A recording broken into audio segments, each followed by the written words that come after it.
All right, so today we're going to start our review of linear algebra, but there was one example from the central limit theorem that I thought would be worthwhile to go through, just so you can kind of see how the central limit theorem can be applied in practice. So if you'll recall, the central limit theorem basically says that if you start off with n independent and identically distributed random variables, say x1 through xn, so essentially you have some probability distribution, you're sampling n points from this probability distribution in a independent way, then when you compute the sample mean and the sample variance, these two quantities are random variables themselves. If you were to perform the sample again, you'd get a different sample mean and you'd get a different sample variance most likely. So the question is how are these random variables, the sample mean and the sample standard deviation, how are they distributed? And the central limits theorem says that as the number of points you're sampling gets larger and larger, the distribution of the sample mean converges to a normal distribution. And the mean of that normal distribution is the same as the mean of the original distribution, whereas the variance of that normal distribution is now the variance of the original distribution divided by n, the number of points you're sampling. Okay? So that's essentially what the central limit theorem is saying. Now, one thing I'd like to point out is the central limit theorem doesn't tell us that the mean follows let me see if my pointer works. Okay, so it says that the mean converges to a normal distribution. So it doesn't actually equal a normal distribution on the nose, but as n gets larger and larger, it gets closer and closer to a normal distribution. So this is kind of an important point to sort of think about for a second. If you want to sort of somehow study the distribution of sample means, you're never actually guaranteed that it will be a normal distribution. But you want to know sort of how it gets closer and closer to a sample distribution as n gets larger. And so you want to sort of know, how big does n have to be until I can sort of, for all intents and purposes, treat it as if it were a normal distribution. And so the rule of thumb is that you can treat the sample mean distribution as normal, provided either A, the original distribution you started with was normal, or if the sample size that you've selected is greater than 30, okay? So if the original random variable was normally distributed, then you can actually just, you actually know that the sample mean is normally distributed. But if it's not normally distributed, then you sort of have to guarantee that you're at least taking 30 or more in your sample to sort of guarantee that your sample mean distribution is going to be close enough to a normal distribution to treat it as if it were a normal distribution. If your sample size is much smaller than 30, then your distribution might be quite far away from a normal distribution, in which case you can't really treat it as a normal distribution. Okay? So sample size of 30 is kind of the rule of thumb if your original random variable wasn't normally distributed. If your original random variable was normally distributed, you can, off to the races, you can treat your sample mean as normally distributed as well. So let's just look at one example here. Suppose we're looking at SAT scores, and SAT scores are normally distributed with a mean of 1580 and a standard deviation of 325. So here's a question we can ask. Suppose that we've sampled 16 SAT scores at random.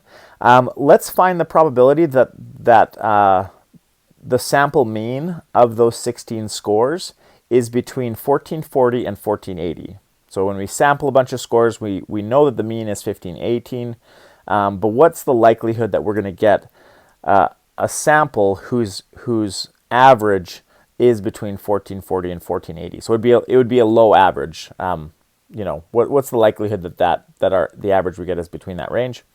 And then the second question is, how many scores would we need to sample to ensure with at least 90% certainty that the sample average is at least 1500? So we know that the sample average or the sample mean is going to be 1518.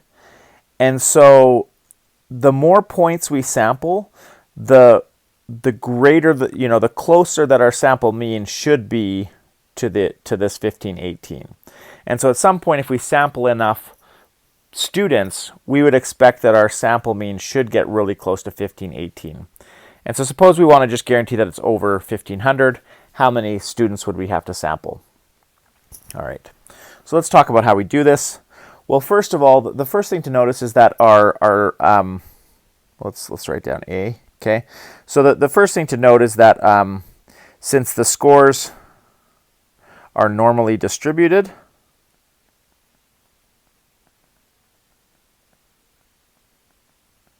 okay, so if we look sort of here, we're told that the scores are normally distributed.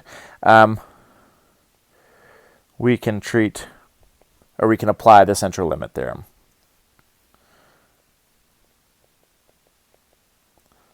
Okay. Now notice our sample size is 16, so we haven't hit that rule of thumb threshold of 30.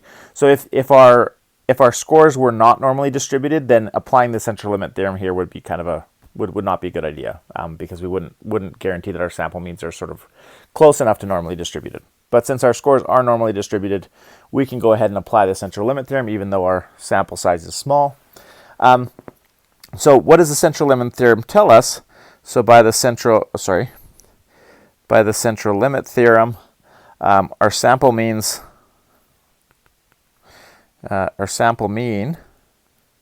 is normally distributed with mean 15, 18. That was the mean of the original distribution, and variance sigma squared over n. In this case, our sigma is 325.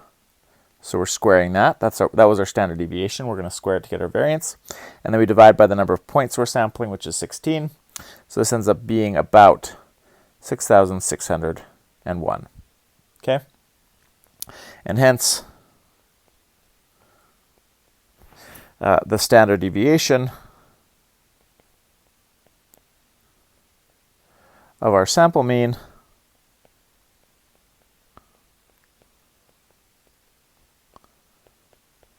is the square root of 6,601, which is about, just off the top of my head, I'm going to ballpark that at about 81.2. Okay? All right, so essentially now we know exactly what the distribution of our sample means looks like. We know what the mean is. We know what the standard deviation is. So to find the probability so we're looking for the probability that our sample mean, okay, lives between 1440 and 1480. What we're going to do is we're just going to integrate our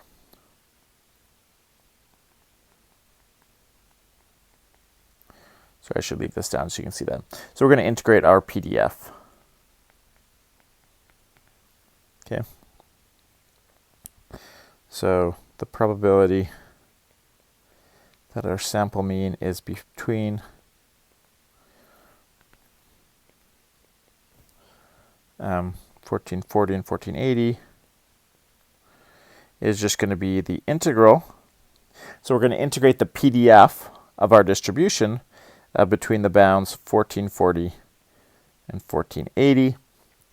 And so this integrand is 1 over the standard deviation, which we said was 81.2, times rad 2 pi times e to the power of negative x minus our mean, which is 1518 squared, over 2 times the standard deviation squared, which is 6,601. And we're integrating with respect to our x variable.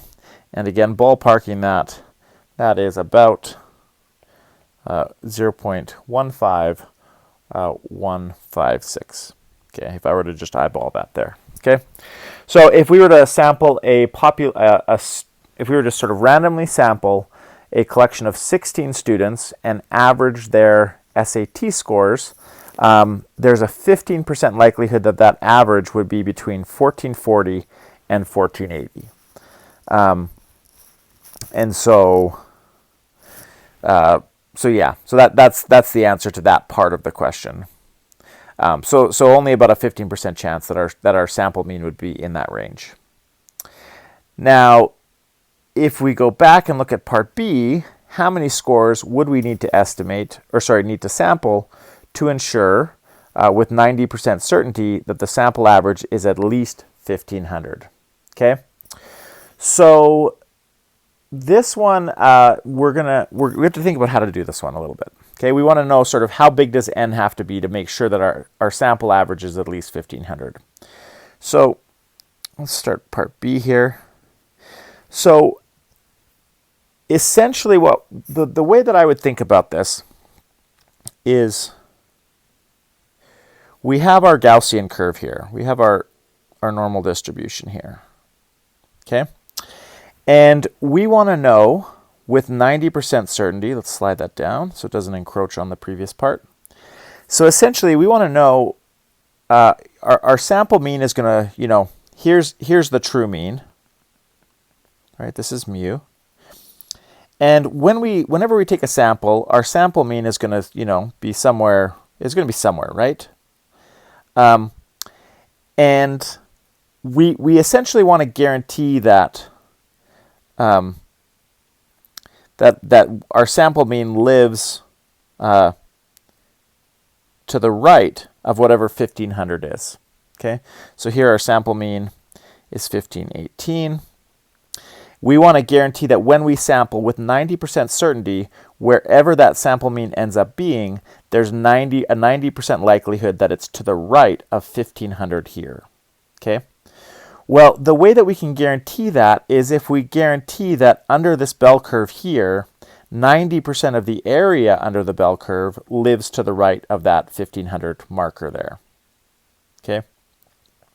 So we essentially want to somehow fix our distribution so that 90% of the area under the bell curve lives to the right of the value 1,500. Okay, and the rest, and then you'll have 10% that's to the left. Okay, so if 90% of the area is to the right of 1,500, that means when we find our sample mean, there's a 90% likelihood that it's going to be, it's going to be on this side here. Okay, so we know the mean already. We know we know essentially where we want the 90% cutoff to be. The only part that we don't know is we know that the variance of our distribution is going to look like this. Okay, and so the only thing that we really have control over is what n is what this value of n is. So somehow we want to figure out as n gets bigger, our bell curve is going to get tighter and tighter, right? Our standard deviation is going to get smaller and smaller. Our bell curve will get tighter and tighter. And so this is really the only thing we have control over. And so there's a few ways to do this. You can convert things to z-scores, and back in my day we would convert everything to a z-score, and then we had these big tables of z-scores that you'd look up in the book.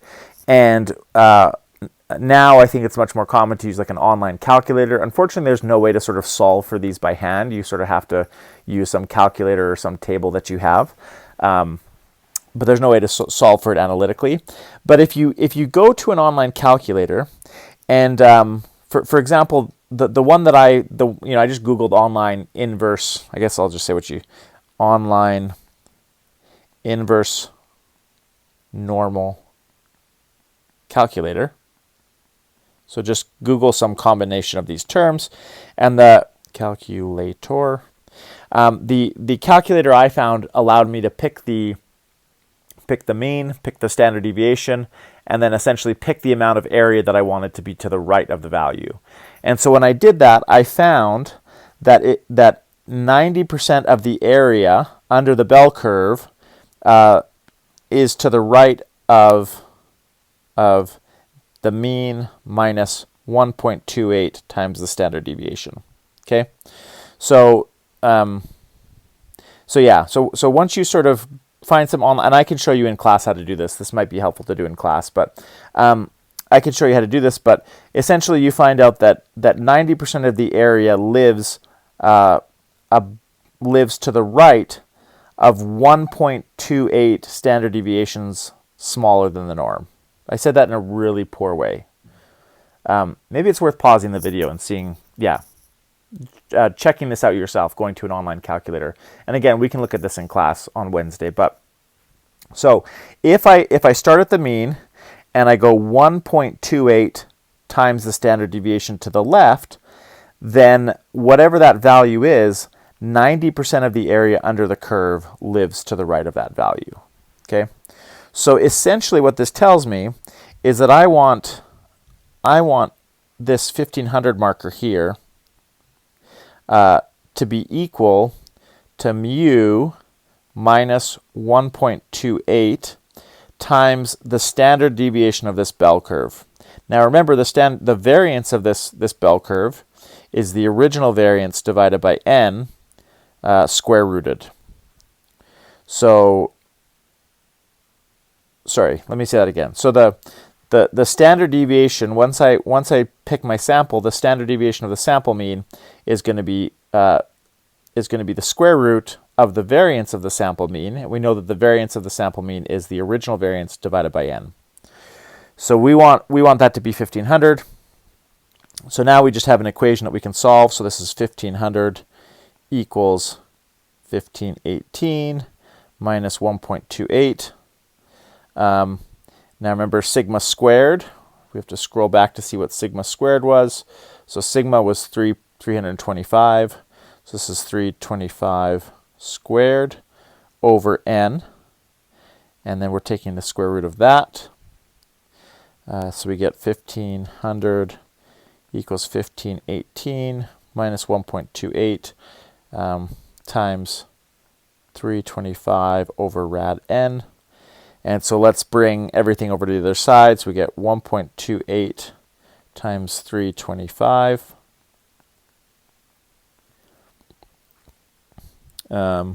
equals, when I subtract, I'm sort of bringing this stuff over here, and then I'm going to bring this over here. So on the right hand side I get 18, and then I still have this rad n downstairs. And so if I solve for that, I get that n is equal to 1.28 times 325 all over 18, and then that whole thing is squared. And again, if I carry the 1, divide by 2, minus 14 times pi, then we get, just again in my head, 534.12. Okay? And so that tells us, essentially, if we take a sample size of 534.12, then we're guaranteed that with 90% certainty, our sample mean is going to be to the right of 1500. Now, of course, we can't take a partial sample size like that, so we'll round up to let n be 535. Okay? All right, so I feel like that probably wasn't like the best explanation. I've actually never taught this topic before, so if my explanation didn't make a lot of sense, we will have time on Wednesday to talk about it, so don't sweat it. I wanted you to see an example, but we can talk more about how to do this example. There is a homework question or two like this, so I do want to make sure you understand how to do it, but we can definitely answer questions on Wednesday, so don't sweat it if that was not the most graceful explanation of how to do that calculation. All right, so that kind of wraps up our discussion on probability theory. I mean, obviously it's a very rich subject, and there's tons and tons and tons of stuff you could study on it, but at least for the things that we'll need, I think that covers sort of most everything that we'll need for the course. So now we're going to kind of shift gears and start talking about linear algebra, and that'll be kind of the main next topic that we focus on this semester. So oddly enough, Math 213 is not a prerequisite for this course. Math 215 is. And I believe if anyone who's taken Math 215 has probably taken Math 213 as well.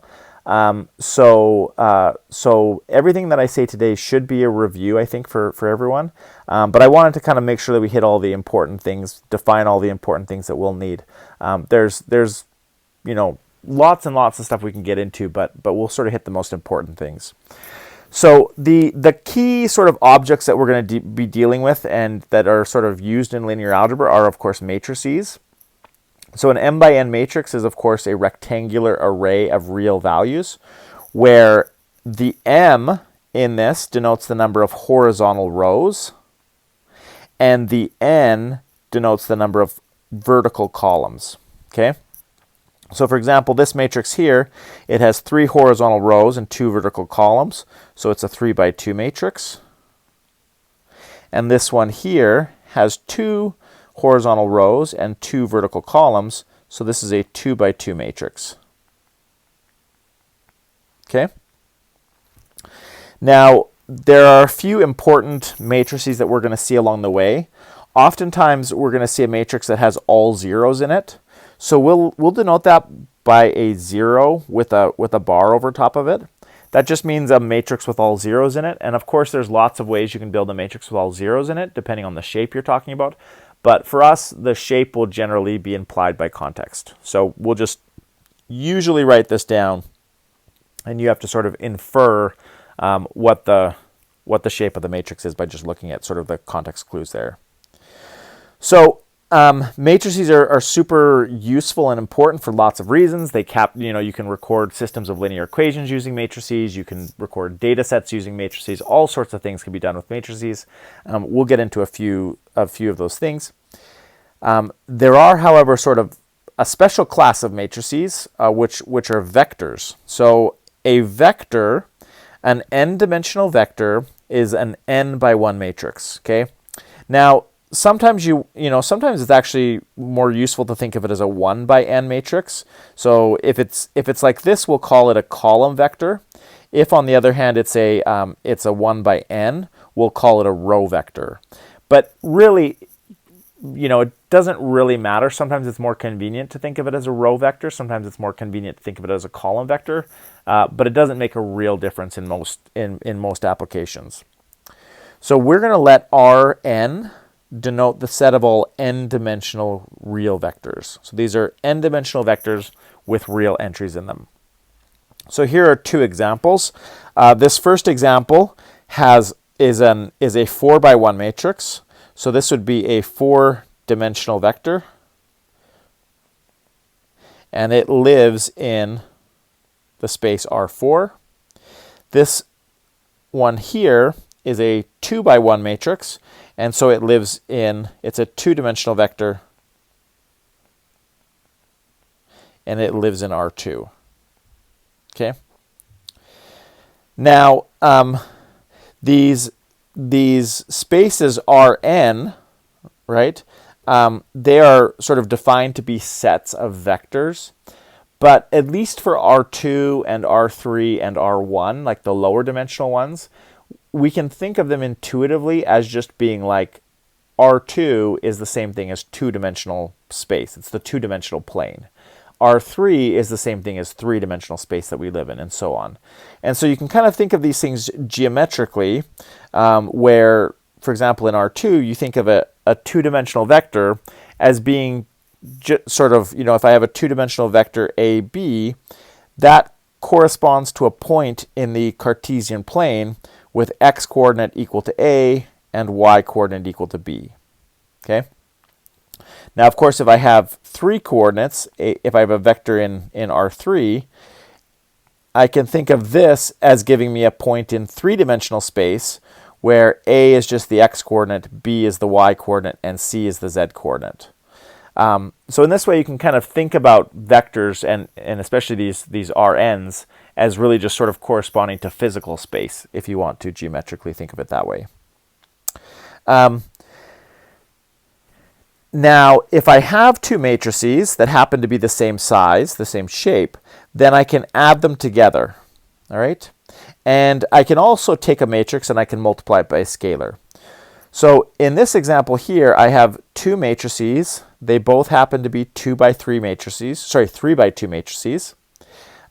because they're the same shape, I can add them together. And the way that I'm going to do that is I'm just going to take each entry and add it to the other corresponding entry.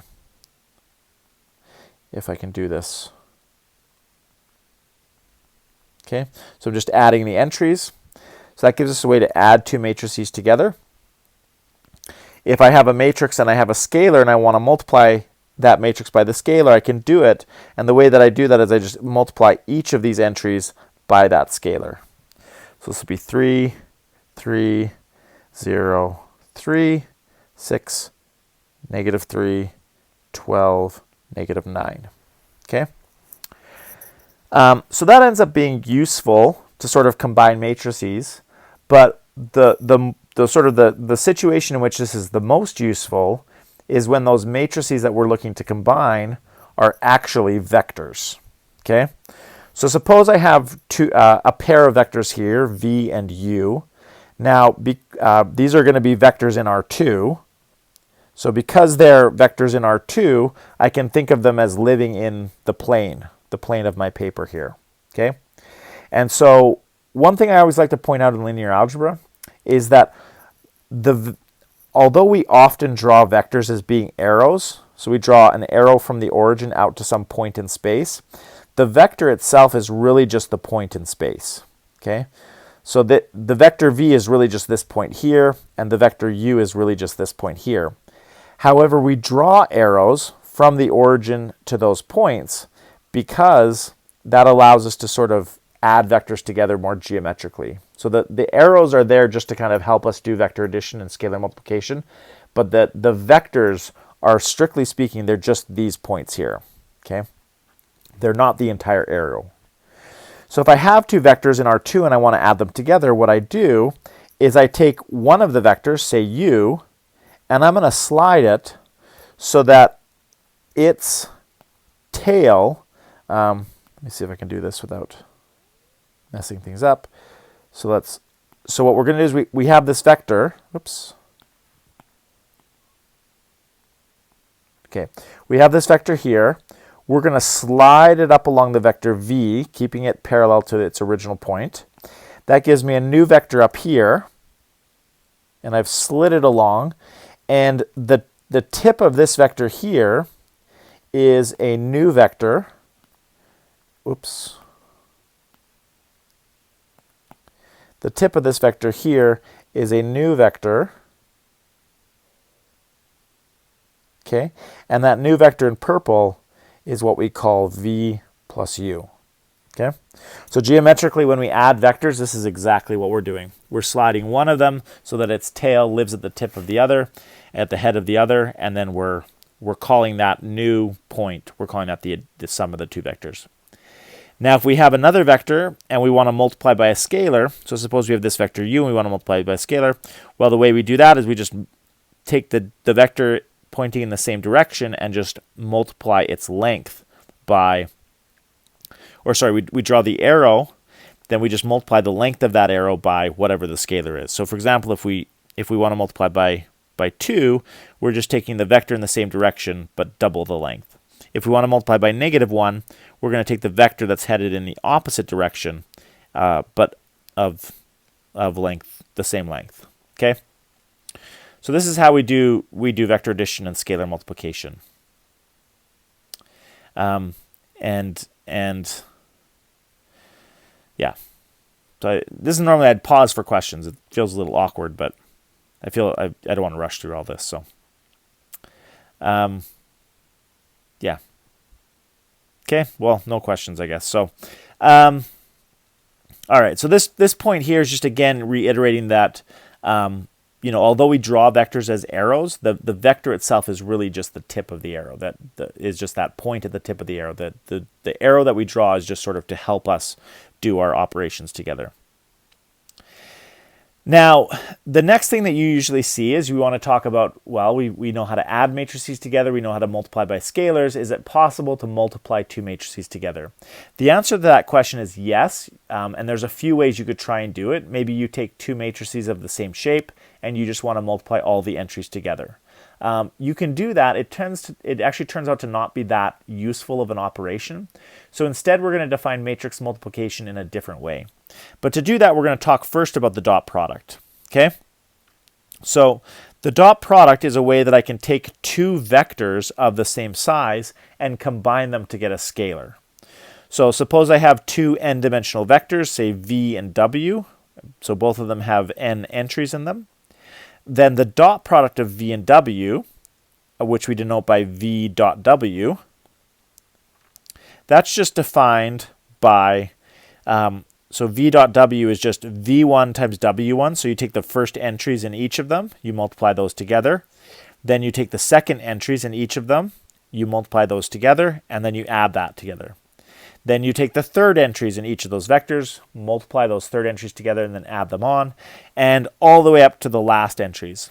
So you're essentially just taking corresponding entries in your vector, you're multiplying them together, and then you're adding up all those numbers you get. Now notice this is a scalar. It's a real number. Even though we started off with two vectors, the dot product is just a scalar. So let's do a quick example. I didn't leave myself enough space for an example, but let's say, v is 1, 3, 1, and w is negative 1, 2, 0. Then the dot product of v and w is just going to be, so we take the 1 and the negative 1, we multiply them together.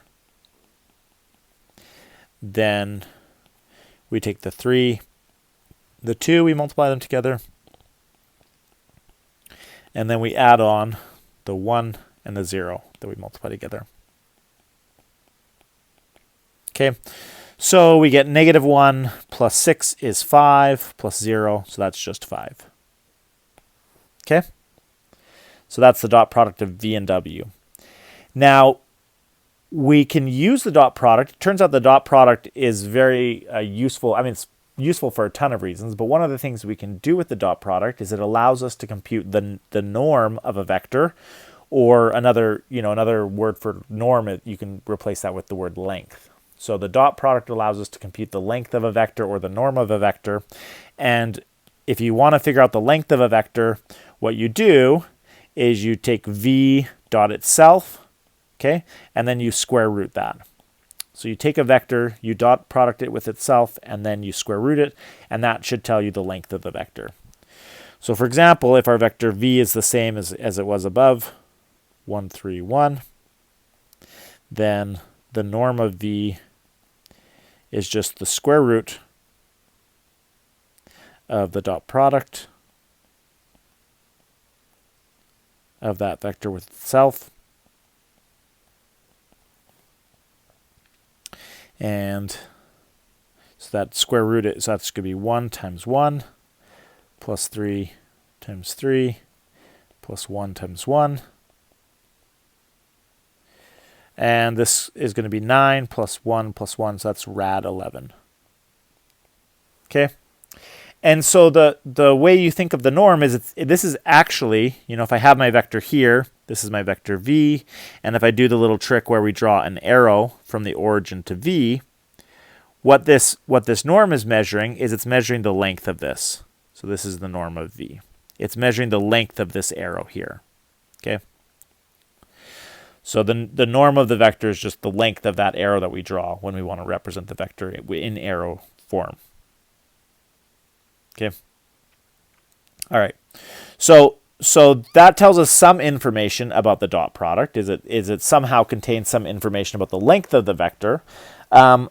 But what other information does the dot product contain? Well, it contains information about the angle between the two vectors. So this is a useful or helpful proposition. If I have two vectors in Rn, then the dot product of v and w is just equal to the length of v times the length of w times the cosine of theta, where theta is the angle between v and w. Okay? And again, we're sort of drawing, v and w in arrow notation. So the angle that we're talking about is just the angle between those two vectors.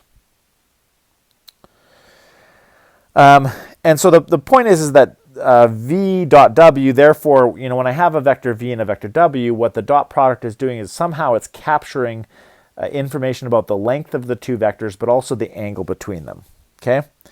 And so if you look at this formula here, notice that cosine theta is going to be close to 1 when theta is close to 0.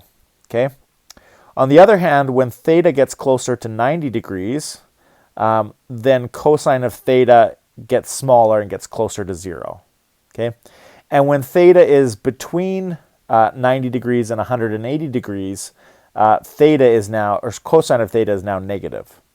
So to kind of combine that information, essentially what this tells us is that if I have two dot products, if I have two vectors v and w, If v and w are sort of pointing more or less in the same direction like this, then we would expect their dot product to be positive. If v and w are orthogonal to each other, then we expect the dot product to be 0. And if v and w are sort of pointing in opposite directions like they are here, then we would expect their dot product to be negative. So, if you start with a vector here and you start rotating it through, at first your dot product is going to be positive. Then when the vectors are orthogonal, the dot product will be 0. And then when they're sort of pointing in opposite directions, the dot product will be negative. So that's sort of the way that I think of dot products. I mean, they also factor in information about the length of the vectors, but as far as like the sign of the dot product, whether it's positive, negative, or 0, this is sort of what that information is telling you. Okay, and then if you made, for example, if you made your vectors longer, then your dot product would just get bigger. Okay, or if you made your vectors longer in this way, your dot product would just get more negative. Okay.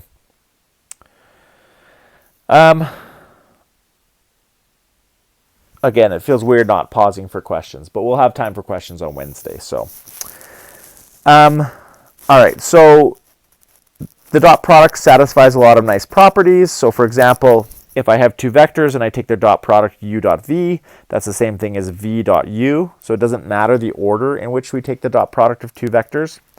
If I have two vectors and I'm summing them together and then I'm taking the dot product with another vector, that's the same thing as taking the dot product of that third vector with u and v separately and then adding them together.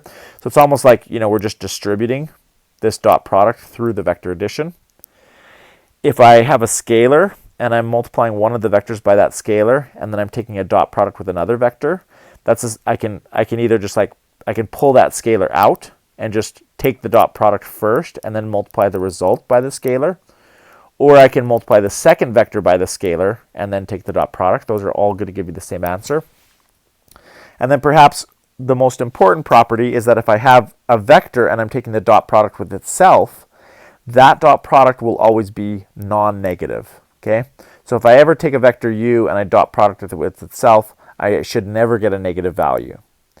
And if I happen to get 0 by doing that, the only way that that's going to happen is if the vector I'm looking at happens to be the 0 vector. Okay, so this is good because remember, we defined the norm of a vector to be the square root of the dot product of the vector with itself.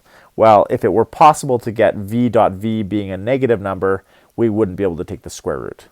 But what the theorem says is that this dot product is always going to be non-negative. So we're always okay to take a square root there. All right. So the last thing I think we'll talk about then today, we have the dot product at our disposal. We're going to use it now in a slightly more complicated way to define what matrix multiplication is. So let A be an m by n matrix and let B be an n by r matrix. So notice these two matrices don't have to be the same size, but the number of columns in the first matrix has to match the number of rows in the second matrix. So that's very important. If you don't have this condition, then it's not going to make sense to multiply your matrices together. If that condition is satisfied, then the product of A and B is the m by r matrix. So notice the matrix we get is going to have the same number of rows as A and the same number of columns as B. So it's an m by r matrix, which we denote by AB, where the ijth entry, so the entry in the ith row and jth column,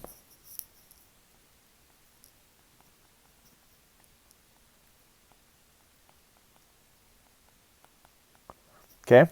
So the entry in the ijth position is obtained by taking the dot product of the ith row here with the jth column here. Okay, so that's kind of maybe a clunky way to say it, but essentially what we're going to do is suppose we know that by this definition, let's look at this example here. So this is a 2 by 3 matrix, and this is a 3 by 3 matrix. So because the number of columns here matches the number of rows here, we're okay to multiply them together. And what we should get is we should get a 2 by 3 matrix over here. So this is a 2 by 3 matrix. So when I multiply them together, I know that I'm going to get, a bunch of entries like this.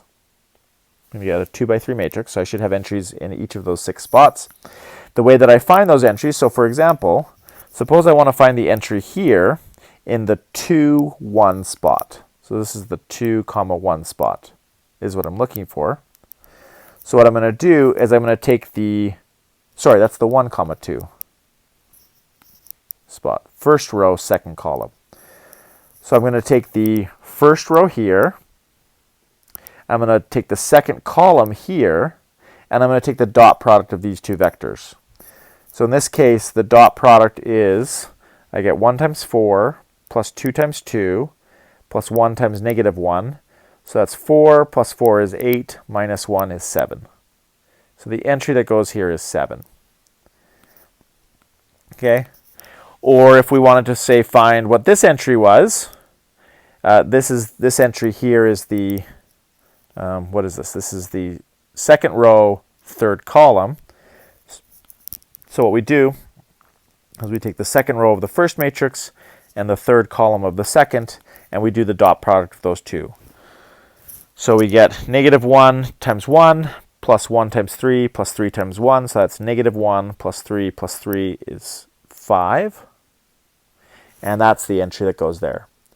So we can repeat this with all of the other entries. I won't make you watch, bear with me on that one. But so this is negative 1, this is 8, this is 6, and this is negative 5. Okay? And so that's how you define the product of A and B. Now, it seems kind of complicated to do it this way. Like, why in the world do we do it that way? But the reason is because matrix multiplication defined in this way allows us to talk about linear transformations. And I'm going to stop here. I think I've gone about as far as I'm going to go today. But next class, we'll talk about linear transformations, and we'll talk about how matrices define linear transformations and vice versa. So again, we will have time to go over any questions you have from today's material. So don't worry if any of it went by, you didn't have a chance to ask questions here, but we'll certainly have time to do that. And yeah, I guess I will see you on Wednesday then.